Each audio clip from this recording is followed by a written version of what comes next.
62ৰ মুৰব্বী হিচাপত তেখেতক আমি অনুৰোধ কৰিছো যাতে ডিমা হাছাওৰ ৰাইজে তাতে গণতন্ত্ৰ শান্তি আৰু সংবিধান মতে যাতে চলে এইটো বিষয়ত আমি তেখেতক অৱগত কৰাইছো এতিয়া বৰ্তমান কোনো শান্তি নাই বৰ্তমানত কোনো গণতন্ত্ৰ সংবিধান মতে নচলে দেৱলাল গলছে যি মনে হয় এইটোই কৰে মানুহক তাৰ কথা মতে শুনিলে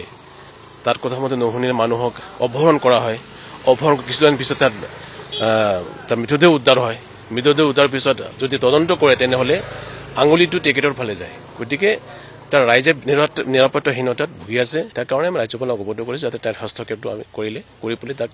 শান্তি আৰু গণতন্ত্ৰ সংবিধান আৰু ৰেষ্টৰ কৰে এইটো আমাৰ বিচাৰ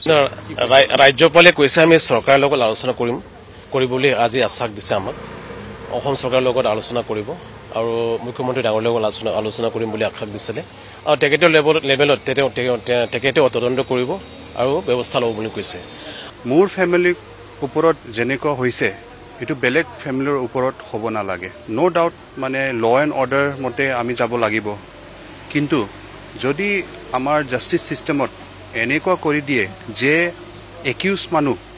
তাৰ হাতত কনস্টিটিউশনাল পাৱাৰ দিয়ে ফৰ এক্সাম্পল যেনেকুৱা মোৰ দেউতাৰ কেছত হৈছে মোৰ দেউতা লিড নিন্দু লাংথাসা 4 জুন 2007ত হত্যা হৈছে তাৰ হেতু কেছত এতিয়া সিএম থাকা দেৱলাল গৰলছা প্ৰাইম একিউজ কিন্তু প্ৰাইম একিউজ যদি তাক constitutional power the chief executive member এটো পোষ্টত ৰাখি দিয়ে তেনেহলে হেতু মানুহ কনস্টিটিউশনাল পাৱাৰ মিসইউজ কৰিব পাৰে নহয় জানো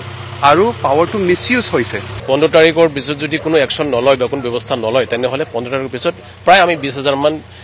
কৈছে যে 20000 মান বিজেপি কাৰ্যকৰ্তা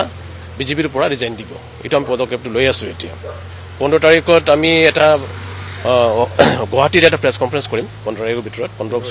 15 জুলাইৰ ভিতৰত আৰু এটা ডেডলাইন দি দিম যে এটা ইমান দিনৰ ভিতৰত যদি নকৰে তেনেহলে আমি পুৰা ৰাইজ ডিমা হাছাওৰ ৰাইজ বিজেপিৰ মাছ ৰিজন দিব ৰাইজৰ বিজেপিৰ লগত নাথাকে তাত কাৰণ আমি শান্তি আৰু তাত গণতন্ত্ৰ বিচাৰে আমি সংবিধান মতে থাকিব বিচাৰো আমি কোনো মানুহৰ ডিক্টেটৰিয়েল ৰুলত থাকিব আমি নিবিচাৰো আজিৰ দিনত গতিকে ৰাইজে ব্যৱস্থা ল'ব এইটো